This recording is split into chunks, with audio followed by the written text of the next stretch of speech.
Good morning students. आज मैं आपको थर्ड चैप्टर पढ़ाने वाली हूँ। थर्ड चैप्टर का नाम है संगीत की दुनिया। बच्चों, सबसे पहले ये जानते हैं कि संगीत क्या होता है। बच्चों, ये वो धुन है जो थके जनमानस को आराम देने की क्षमता रखता है और इसकी परंपरा भारत में शताब्दियों से चली आ रही है। वेदों में भी संगीत और वाद्य यंत्रों का उल्लेख मिलता है। तो बच्चों, आइए पाठ के सार को सुनिए। सार सुनने के बाद आप सब बच्चों ने पाठ को अच्छी तरह से पढ़ना है ताकि पाठ आपको समझ आ जाए। प्रकृति और संगीत का अटूट संबंध है। संगीत ही मानव मन की कोमल भावनाओं से भी उसका स्थायी और शाश्वत संबंध है। इसी कारण पूरे संसार के हर कोने में संगीत की मधुर तान गूंजती हुई सुनाई पड़ती है। मानव ने भी बहते झरनों का कलकल स्वर, हवा चलने से हिलते पत्तों की सरसराहट सुनने के बाद प्रकृति से संगीत रचने की प्रेरणा ली है। बच्चों, भारत में संगीत की धारा प्राचीन काल से चली आ रही है। इट मीन ये बहुत समय पहले से आ रही है। शुरू के ग्रंथ वेद के छंदों का लयबद्ध पाठ भी हमें मोहित कर देते हैं। ऋग्वेद में हमें तार वाले, चमड़ा मड़े, धातु और फूंक कर बजाए जाने वाले बाजों का भी उल्लेख मिलता है और अर्थवेद में भी ताल और लय के नियम बताए हैं। बच्चों, इन नियमों से ही धीरे धीरे नए वाद्य यंत्र क्या हो गया, बजाने वाले यंत्र का विकास हुआ। पौराणिक मान्यताओं के अनुसार नटराज शंकर को नृत्य, संगीत और कला का देवता माना जाता, जबकि रामायण काल में वीणा, मृदंग, वेणु जैसे वाद्य यंत्रों का प्रयोग भी किया जाता था। उसके बाद बच्चों क्या हुआ, जब बौद्ध धर्म और मौर्य काल आया तो उसमें भी संगीत का अधिक प्रचार और प्रसार हुआ। संगीत को राजभवन और देवालयों में भी महत्व दिया जाने लगा। गुप्त काल के राजाओं ने तो अपने सिक्कों पर वाद्य यंत्रों को चित्रित करके अपने संगीत प्रेम को दिखाया है। 14वीं शताब्दी के शुरू में महान कवि अमीर खुसरो संगीतकार ने अरब और फारस के संगीत का भारतीय संगीत के मेल से संगीत को नई धुनों और कुछ ताल वाद्यों का आविष्कार किया। अब हम आते हैं 15वीं शताब्दी में। बच्चों, 15वीं शताब्दी में क्या हुआ, संगीत को क्या महत्व मिला। 15वीं शताब्दी में मुगल बादशाहों के शासनकाल में संगीत का तकनीकी दृष्टि से बहुत विकास हुआ। तकनीकी किसको कहते हैं बच्चों, टेक्निकल। बच्चों, इसी काल में मंदिरों में गाया जाने वाला भक्ति संगीत भी जनता में प्रिय हुआ। सूरदास, मीराबाई जैसे कवियों की रचनाओं को भारतीय रागों में गाया जाने लगा। 19वीं सदी में देश भर में फैले राष्ट्रीय आंदोलन में संगीत, नृत्य और नाटक राष्ट्रीय भावना प्रचार के माध्यम बने। इसको देश प्रेम के गीतों को राष्ट्रीय जलसों में गाया जाने लगा। बच्चों, इसी काल में हिंदुस्तानी संगीत सिखाने वाले कॉलेजों और गंधर्व महाविद्यालयों की भी स्थापना शुरू हो गई। अब स्वतंत्रता प्राप्ति के बाद संगीत नाटक अकादमी की स्थापना हुई। भारतीय संगीत की समृद्ध परंपरा दो धाराओं में विकसित हुई। विगत कुछ वर्षों में सुगम संगीत भी खूब लोकप्रिय हुआ। भजन गीत के माध्यम से सुगम संगीत जन जन तक पहुंचा। इसी के साथ बच्चों, लोक गीतों का भी अपना विशेष स्थान हुआ है।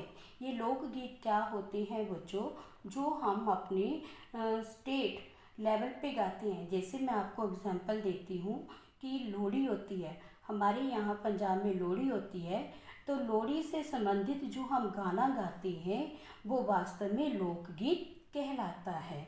ये लोकगीत जनजीवन से जुड़े पर्व, विवाह, जन्म, कटाई, बुआई के साथ ही प्रतिदिन की आशा निराशा का मनोहारी रूप हमें लोकगीतों में देखने को मिलता है। जैसे गुजरात का गरबा, पंजाब का भांगड़ा, बंगाल का मटियाली आदि। संगीत में मानव को ध्यान एक ओर लगाने की अपूर्व क्षमता है।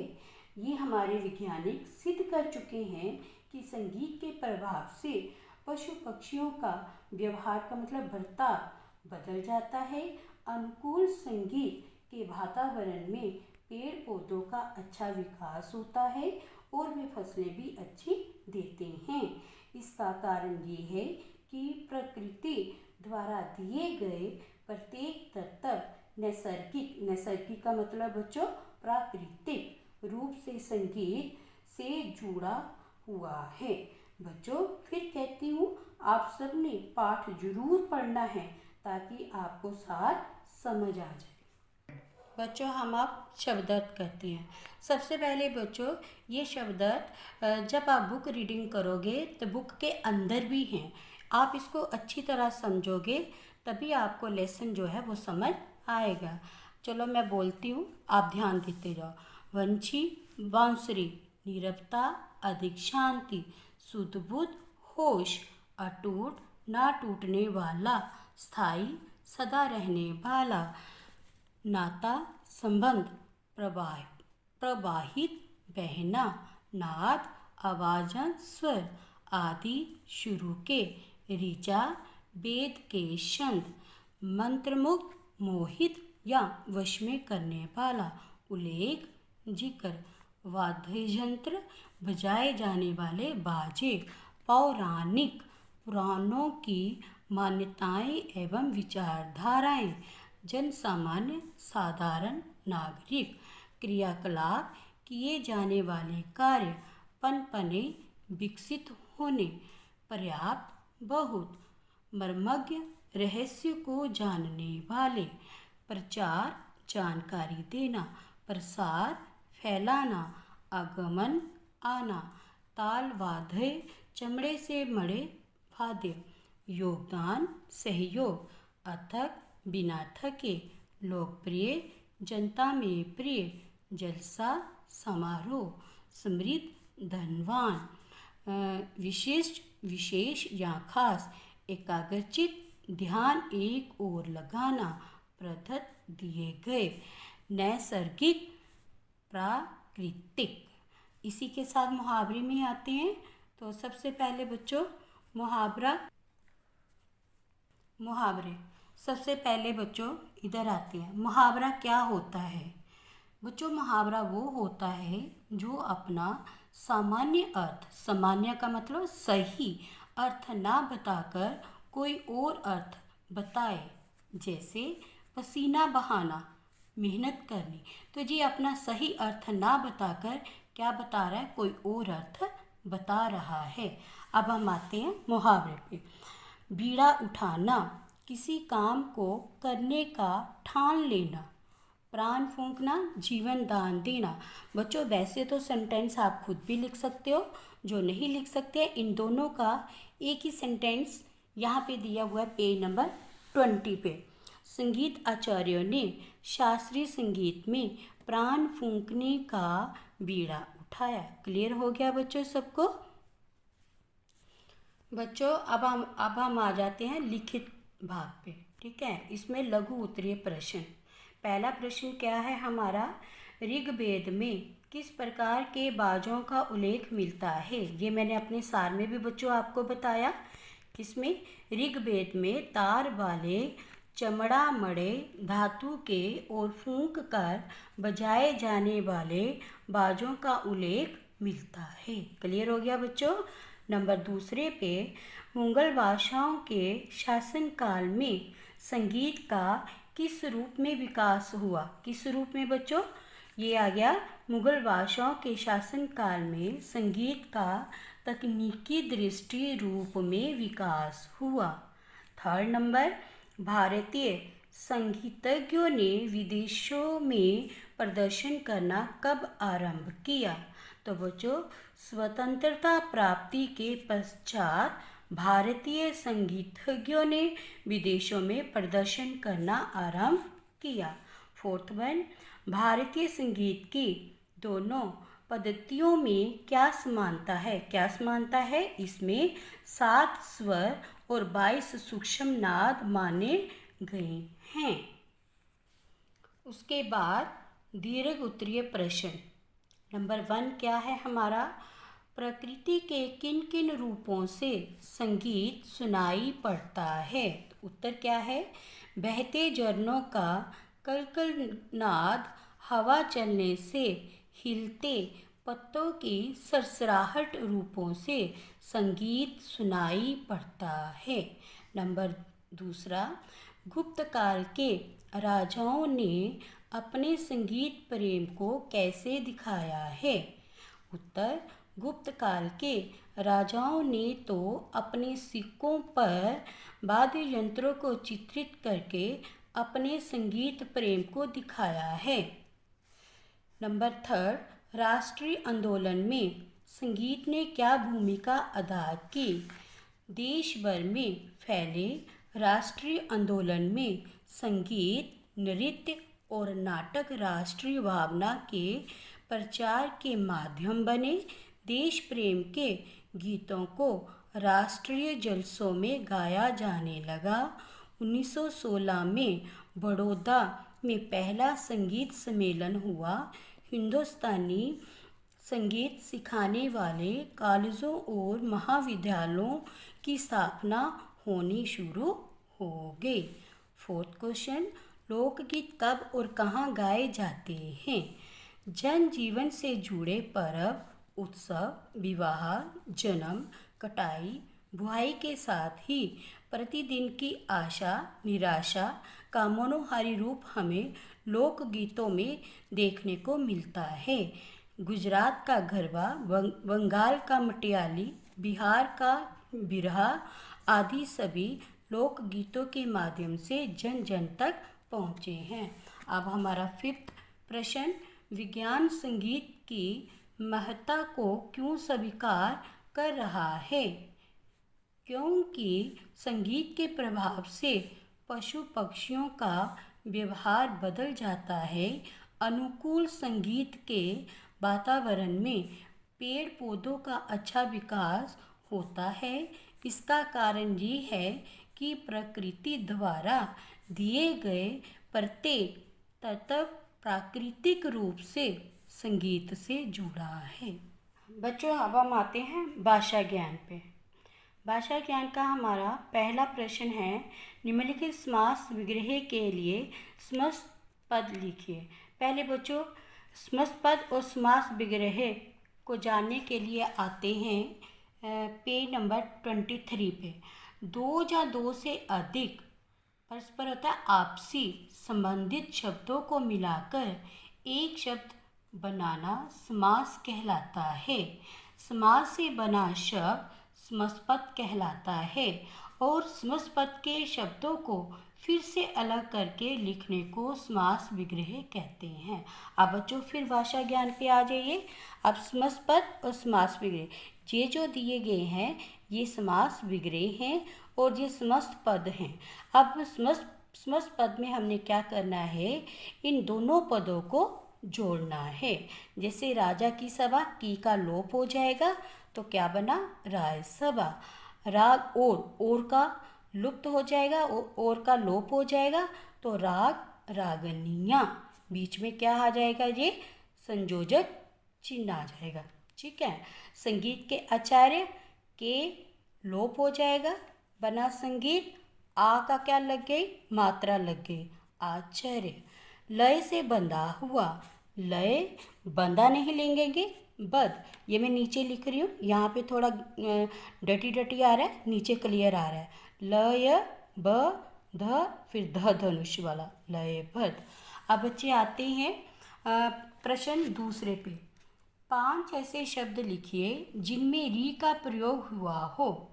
अब री, एक एग्जाम्पल उसने दी हुई है हमें, रीचा ऋजु, बच्चों ऋजु क्या होता है? जो मधुर बोलने वाला होता है। ऋषि मुनि होते हैं। ऋग्वेद एक वेद का नाम है। ऋतु आपको पता ही है, ऋण कर्ज। अब आते हैं हम तीसरे प्रश्न पे। निम्नलिखित विशेषण पदों के लिए पाठ से छांटकर विशेष लिखिए। सबसे पहले विशेष्य क्या होते हैं और विशेषण क्या होते हैं, इनको जानने के लिए नीचे आते हैं। संज्ञा शब्दों की विशेषता बताने वाले शब्द विशेषण कहलाते हैं। हमारे विशेषण कौन से हुए? ये वाले शब्द। अब जिन शब्दों की विशेषता बताई जा रही है वो कौन से शब्द हैं? ये वाले। ये हमारे विशेष्य हैं और ये हमारे विशेषण हैं। क्लियर हुआ बच्चों? जैसे पाठ कैसा है हमारा? लयबद्ध। पाठ की क्या विशेषता है कि वो लयबद्ध है।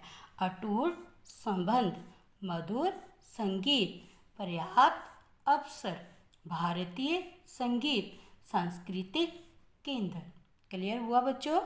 उसके नीचे आ जाओ प्रश्न 4 पे। निम्नलिखित वाक्यों को है अथवा हैं जोड़कर पूरा कीजिए। तो बच्चों है और हैं में क्या है हमारा एक वचन के लिए आता है हमारा बहुवचन के लिए आता है। अब हम पढ़ते हैं। क पाठ वेद की ऋचाएँ। अब इसमें ऋचाएँ क्या है? ऋचाएँ गाई जाती हैं, तो इसमें क्या आएगा? है आएगा, बहुवचन आएगा। ठीक है। नटराज शंकर को नृत्य का देवता कहते हैं। शंकर एक है को नृत्य का देवता कहते हैं। ऋचाओं का लयबद्ध पाठ, लयबद्ध पाठ भी एक ही है, सभी को मंत्रमुक्त कर देता है आएगा। लोक संगीत की अपनी विशिष्ट परंपरा, इधर भी क्या आएगा? है। कहते हैं, इधर सब लोग कहते हैं, है आएगा।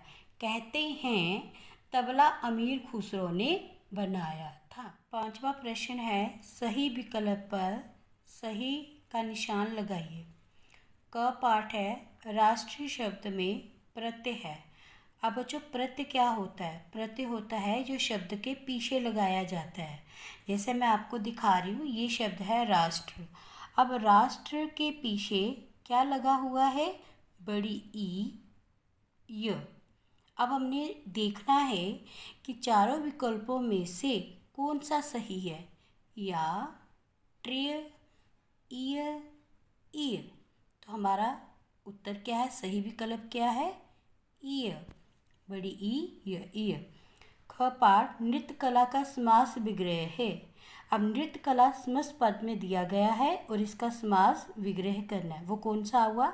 नृत्य और कला, नृत्य से कला, नृत्य की कला या नृत्य के लिए कला। तो सही विकल्प होगा नृत्य की कला। की का लोप हो जाएगा तो नृत्य कला बन गया और इसका समास विग्रह है नृत्य की कला। कोमल का विलोम, विलोम होता है उल्टा अर्थ। कोमल का उल्टा अर्थ है कठिन है, मुलायम है, चिकना है, कठोर। तो क्या होगा बच्चों? कोमल का उल्टा अर्थ है कठोर। जलसा का समानार्थी, समानार्थी होता है सेम अर्थ। जलसा का दूसरा अर्थ क्या है? सेम अर्थ क्या है? जला हुआ, जलन, समारोह, सभा। तो सही विकल्प हुआ समारोह। इसी के साथ हमारा 3rd चैप्टर फिनिश हुआ। लेकिन बच्चों आपने घर पर बैठकर बुक एक्सरसाइज, शब्द की प्रैक्टिस भी करनी है और कॉपी पर भी इसको लिखनी है। Thank you.